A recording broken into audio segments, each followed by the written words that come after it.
Làm rồi chưa? Dạ. Làm vô trước, mình vô trước nha, khách đang tới. Vô trước, mình vô trước. Quý vị thân mến, chương trình buổi lễ vô quy của cô dâu Kim Như và chú rể Agus sẽ được diễn ra trong ít phút nữa. Thay mặt cho nhà hàng tiệc cưới nam em cùng với gia đình, trân trọng kính mời toàn thể quý vị khách quý chúng ta còn đứng ở phía ngoài, chúng ta hãy khẩn trương bước vào phía trong hôn trường và hãy chọn cho mình một chỗ ngồi thật thoải mái nhất để chúng ta cùng chứng kiến cô dâu chú rể ta sẽ được chính thức đàng hoàng tại sân khấu tình yêu trong buổi trưa ngày hôm nay. Một lần nữa, trân trọng kính mời.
bên trong những tờ tài chính các đáp để từng cùng một qua cái bên này nhiều các đam mê nhiều nhiều các đam mê nhà August chẳng mà ăn không từ tòa sân học rồi mà này rồi câu api bác bên trong những tờ ta pa tangan from Havat Tengah.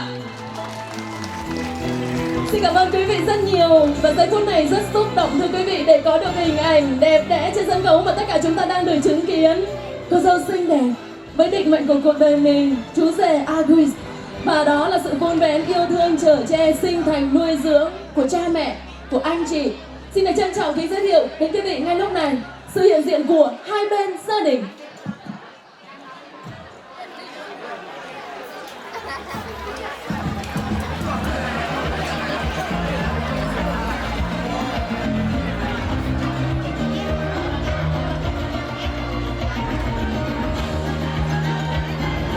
Bên trong những tờ tài chính các đáp tài chính tôm rộp và là pre sân học cái đam cây và là pre sân học cái đam mê chẳng mà ăn không từng rồi câu api bác bên trong những tờ ta pa tangan rep Havat Tengah. Và xin được trân trọng kính giới thiệu đến tất cả quý vị ngay giây phút này trên sân khấu tình yêu, cô dâu nhíu của chúng ta đang được đứng cạnh chị gái của mình và bố thân yêu của mình, và đứng bên cạnh chú rể là chị gái của chú rể đến từ hai quê hương của chúng ta, xã Biển Hồ Gia Lai và xã Ngọc Bay Quảng Ngãi. Chúng ta dành đến thêm một tràng pháo tay cho hình ảnh trọn vẹn này trên sân khấu không ạ? Xin cảm ơn quý vị. Cái quý vị thân mến, tin vui lớn nhất của những bậc làm cha, làm mẹ là thấy được con cái mình được trưởng thành, và niềm vui sẽ được gấp đôi sự sẻ chia đông đủ tất cả quý vị có mặt tại đây. Và trong giây phút long trọng này, xin được trân trọng kính mời một vị đại diện cho hai bên gia đình sẽ có đôi lời phát biểu những lời cảm ơn chân thành nhất gửi tới toàn thể quý vị có mặt trong chương trình buổi lễ vui vui ngày hôm nay. Tao tôi lại cảnh hồ tao lại có thể mà ác từng xăm nói câu mà đam mê mà nhiều mà bạn la tận bằng sân non tao lại hẹp ở bên bờ toa chẳng ác không ở phía bằng việc đồng dùng tới ta lên ngôi happy fun và sân non mà này.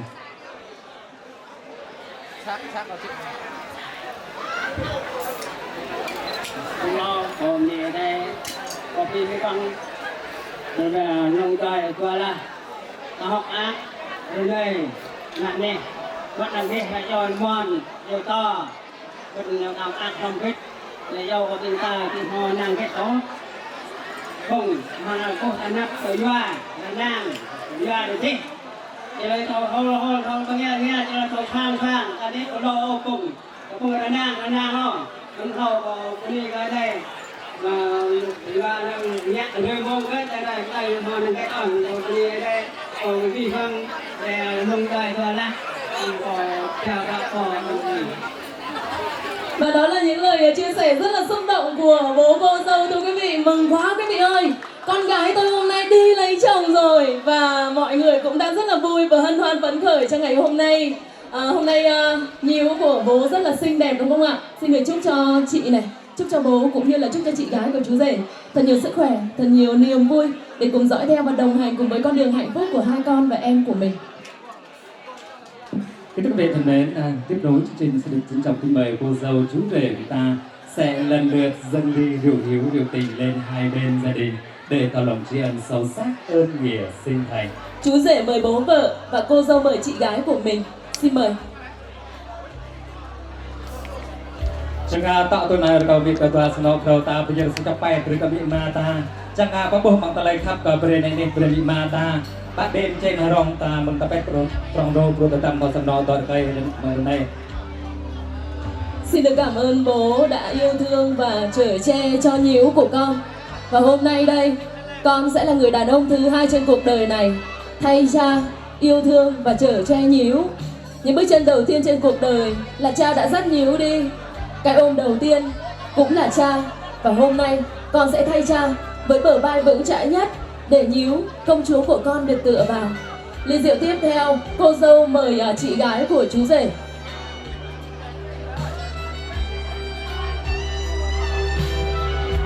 Cảm ơn chị thân mến đã thay mặt cho cha mẹ yêu thương, nuôi dưỡng và đồng hành cùng với chú rể của em August với thật nhiều tình yêu. Để rồi hôm nay đây, cảm ơn chị rất nhiều đã đồng hành với niềm vui của chúng em. Và thời khắc này xin được mời hai bên gia đình của chúng ta bước lên một bước để chính thức nâng ly chúc mừng cho mối giao hảo thông suy ra.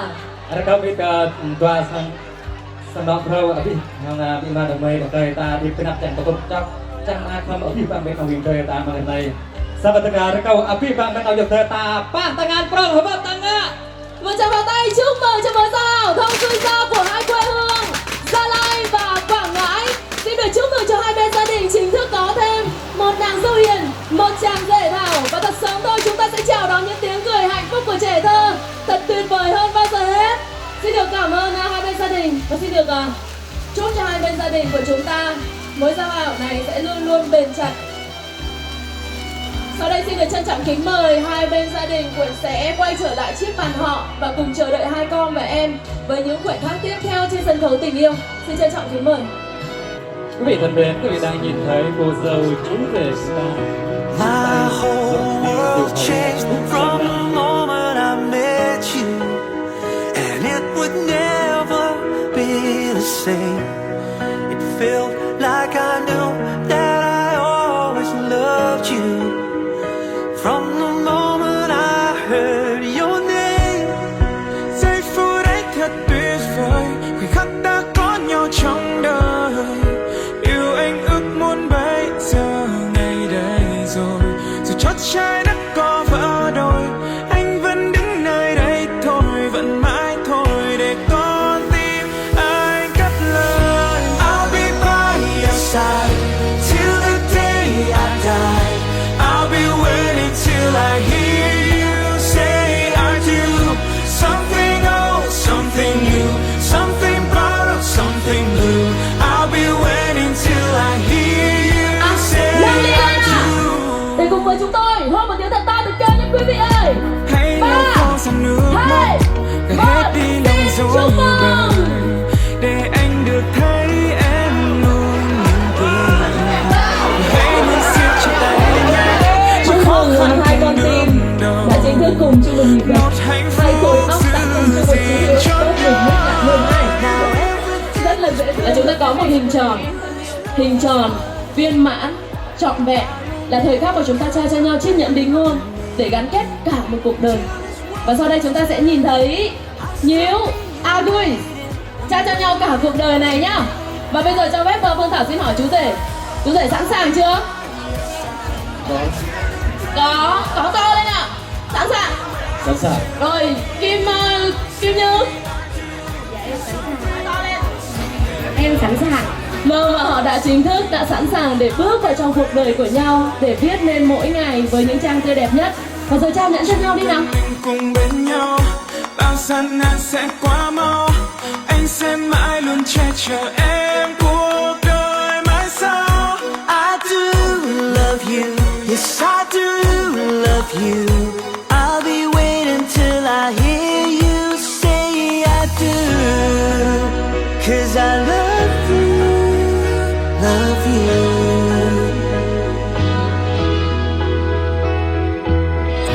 I'll be by your side till the day I die.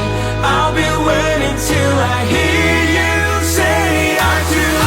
Something old, something new, something wild, something new. I'll be waiting till I hear you say I do.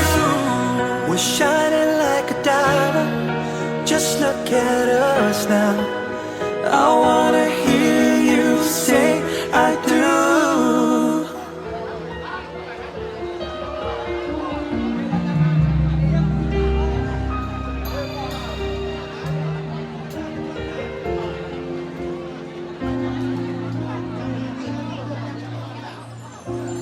Chuyện hôm qua tưởng chừng như đã rất mới,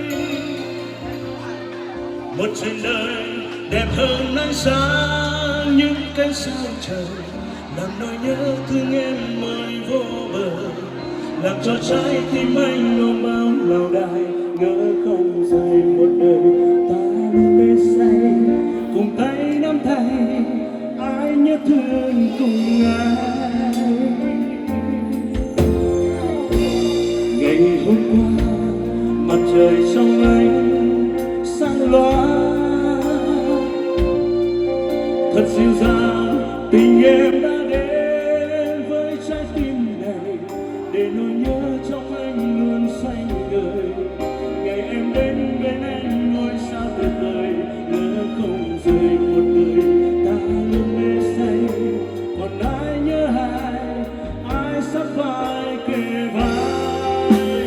Rồi em ra đi theo năm tháng, vẫn vương lấy cánh trong hơi men đá. Nhớ thương làm tim ta thêm hoang vắng, bóng dáng em đang còn đau tràn. Từng cơn mưa răng răng trên môi, biết đi về đâu trong đêm mù tối. Sẽ yêu một mình em thôi, không bao giờ phai phôi, như nụ cười trên môi cho lòng nhớ muôn đời. Ôi trái tim sẽ chia hai, phương trời xa xôi.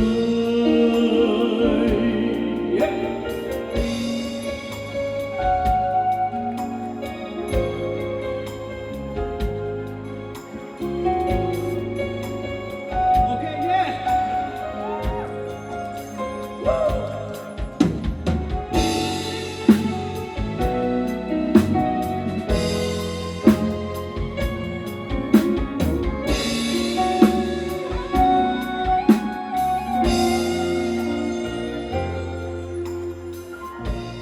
Chuyện hôm qua tưởng chừng như đã rất mới,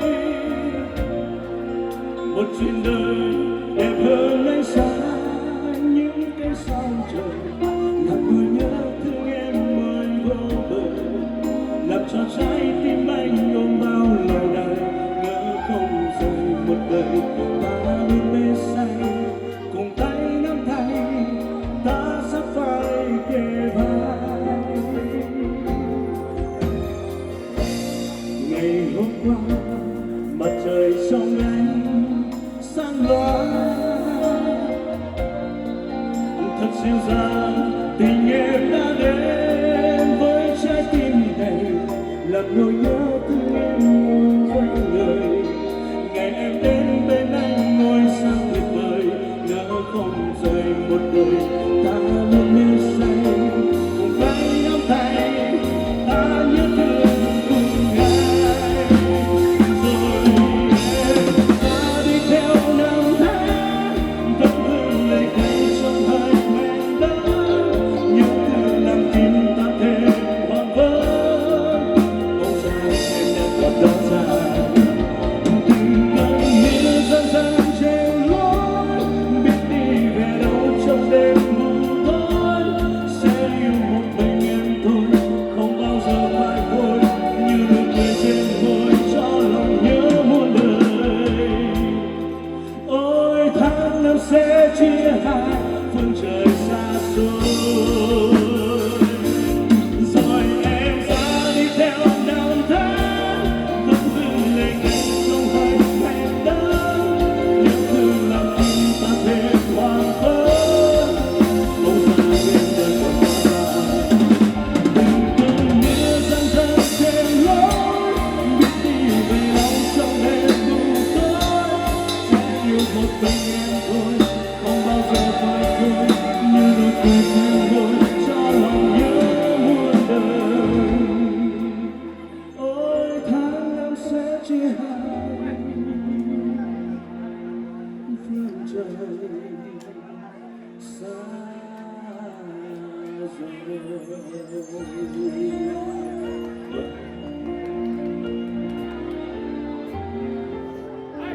Xin cảm ơn ban nhạc rất là nhiều. Xin được gửi tới quý vị lời kính chúc sức khỏe và lời chào trân trọng nhất. Chúc quý vị có một buổi tối thật ngon miệng.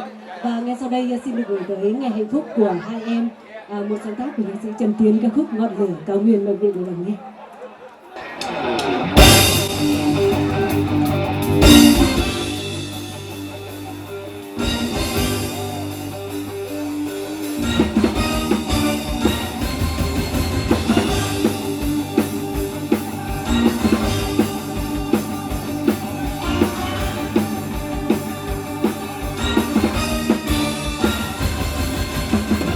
một lửa hồng còn lên vã một ngọn lửa hồng sáng dịu dàng, một ngọn lửa hồng bồi hồi cháy lan. Ôi cao nguyên em thương anh, tôi luôn đã chờ anh. Một ngọn lửa hồng từ bao la, ngọn lửa từ người với một người, ngọn lửa bồi hồi cháy lan.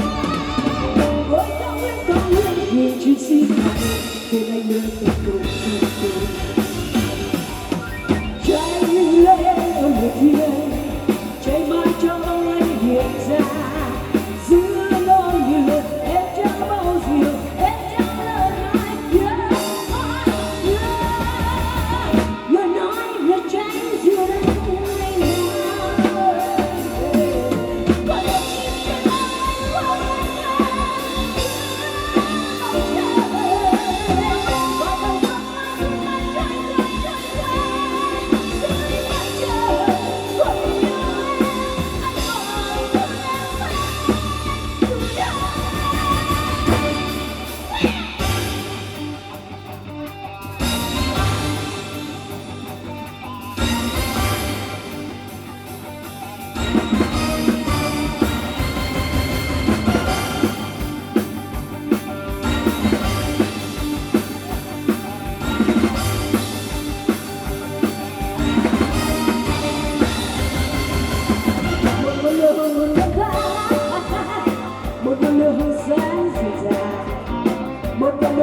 lời nói là cháy giữa anh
để em cô gái bao năm mang đỏ môi hồng dáng người thon thả. Em cả chi bên suối vắng, em cả chi bên suối ra người xuyên vai em mặc gì vai áo em qua vật chi mà tôi thấy chi ngân, mà tôi thấy suối ngân, mà tôi thấy êm ru phố phường thoại cu. Vòng tay hát trong đêm vàng, bàn tay múa trong nhịp ngang, lời em hát cho riêng anh.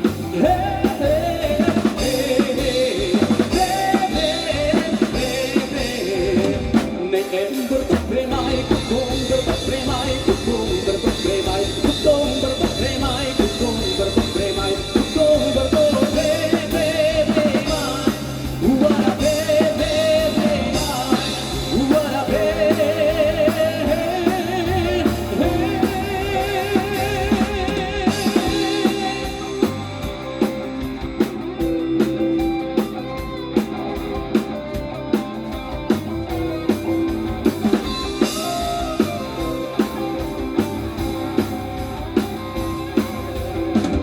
để em cô gái xa lại má đỏ môi hồng dáng người thon thả em ca chỉ bên suối vắng em ca chỉ bên sinh ra đôi xin vai em mặc gì cái áo em và vật gì mà tôi thấy chỉ ngân và tôi thấy suối ngân và tôi thấy em dù phố phường lấy cu vòng tay hát trong đêm qua bàn tay múa trong nhịp nhàng lời em hát cho riêng anh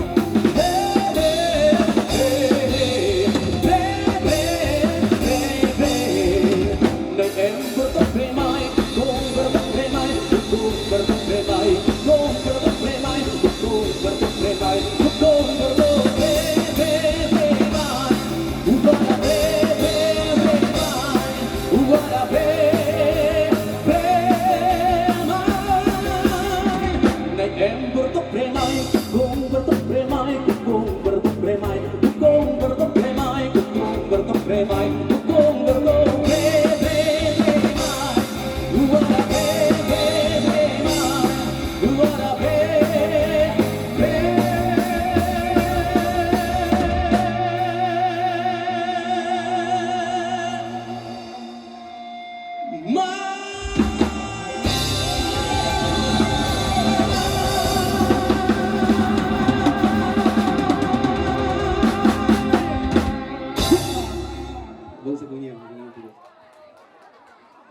Và đó là A Hu của chúng ta, thưa quý vị. Một nghệ sĩ rất là nổi tiếng tại Gia Lai. Có lẽ là cái tên của anh ấy thì không còn xa lạ gì đối với quý vị nữa rồi, đúng không ạ? Cảm ơn anh rất nhiều với món quà âm nhạc quá đã vừa rồi gửi tặng cho không gian tình yêu của Nhíu và Agus. Và sau đây chúng ta sẽ cùng được đến với một giọng ca tiếp theo của một nghệ sĩ nữ, thưa quý vị. Tiếng hát của ca sĩ Evelyn. Xin được trân trọng kính mời tiếng hát của nữ ca sĩ Evelyn ạ. Ok, lần đầu tiên cho phép Evelyn gửi tới quý vị lời chúc sức khỏe hạnh phúc và chào trân trọng nhất một ca khúc sung, được không ạ? Một ca khúc nhạc sĩ Nguyễn Hải Phong, ca khúc mang tên Đường Cong. Quý vị nhảy nhá, nhảy cho vui nhá.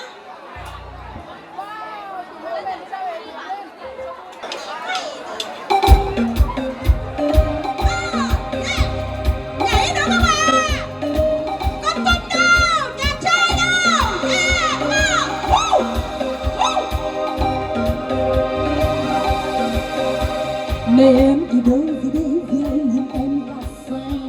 Này em từ xưa và nay vì hai lòng ta thức dậy. La đường cùng em đến mà la ngọc ngà sexy lady. Thì em là ai mà bao chàng trai là lần này. Thì em là ai mà đôi đôi vai làm tóc tay dài. La đường cùng em thế gì la chàng trai sexy lady. Ai đi qua lối đó ai trong lòng càng vui lên. Nhìn em lòng thôi không đắn đo. Mong em như thế đó, mong em đừng là hư vô. Nhìn em mà như thế sao có ai ghét em, sao trong lòng càng vui lên. Nhìn xem bước xung quanh khắp đây. Mong em như thế đó, mong em đừng là hư vô. Nhìn em mà như thế có thấy nha.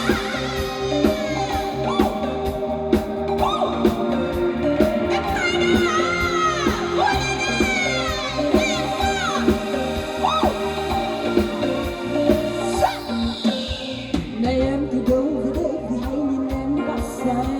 Này em từ xưa và nay vì hay lòng ta thức dậy. La đường cùng em đến mà la không ngà sexy lady. Thì em là ai mà bao chàng trai là lần này. Thì em là ai mà đôi vào vai làm tóc tay dài. La đường cùng em đến mà la không ngà sexy lady. Ai đi qua lối đó ai trong lòng càng vui lên. Nhìn xem đi xung quanh khắp đây. Mong em như thế đó, mong em đừng là hư vô. Nhìn em mà như thế đó, ai cho em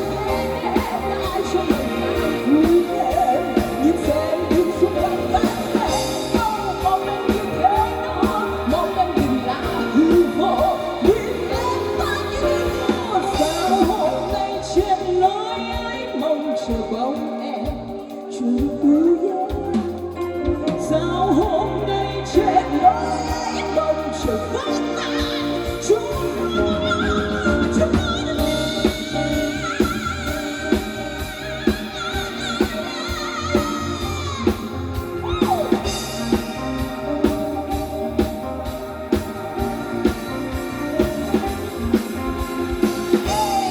sao em không ghét sao trong lòng lại vui lên nhìn xem đứng xung quanh nắng này mong em như thế đó mong em đừng là hư vô như ngày có ai cho em đến ai cho em lại vui lên nhìn xem đứng xung quanh nắng này mong em như thế đó mong em đừng là hư vô như ngày có này em thì thôi là đâu thì đây nhìn em là say này em thì xưa và nay thì đây lòng ta thức dậy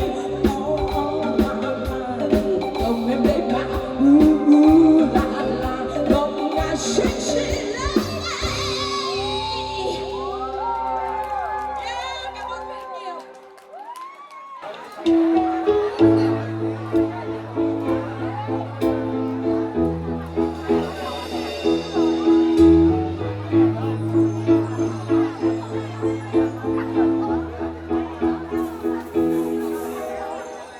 Một chiều cuối thu nghe nắng trong tâm hồn, một hình bóng ai cứ gọi lời, một trái tim vừa mở lời lại gần anh hơn nữa, nhẹ hôn lên tóc anh môi kề môi, nhưng ánh mắt trao nhau ngại ngần thay bao dấu yêu đã bao lần. Anh chỉ cần mỗi em mà thôi, có chi đâu xa rồi, muốn em hôn lên môi em vừa như không biết tình anh là những mong manh, là ánh mây xanh nói anh nghe rằng có nhiều bên đời bóng vui chắc thêm những ngày giá đông lạnh căm, có thêm đôi tình nhân, có thêm đôi bàn tay ân cần, có kéo bên đời bóng vui về đây nghe tiếng mình chợt thao thức lên, nhớ đôi vai đầy, nhớ đôi hôn này em ơi.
lối đó. Điều anh hãy đừng ngoan,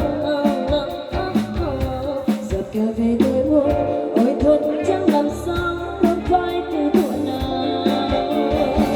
Đặt đẹp xinh xắn như làn mây qua ngát cây này, mang về đây mùa thu lá rơi đầy, khiến bao anh cà phê đi tách rời từng ngày trong ngóng dáng em. Vì một người tóc ngỡ như hoa cười, vì một làn tóc ngỡ như mây trời, nhìn sang thấy yêu ai từ trốn mãi trốn lạc loài, bao anh đang say. Vì một người tóc ngỡ như quên rồi, và rồi cùng mang bao trong tiếng cười, nhìn sang thấy yêu ai từ trời mãi trốn lạc loài, bao anh đang say.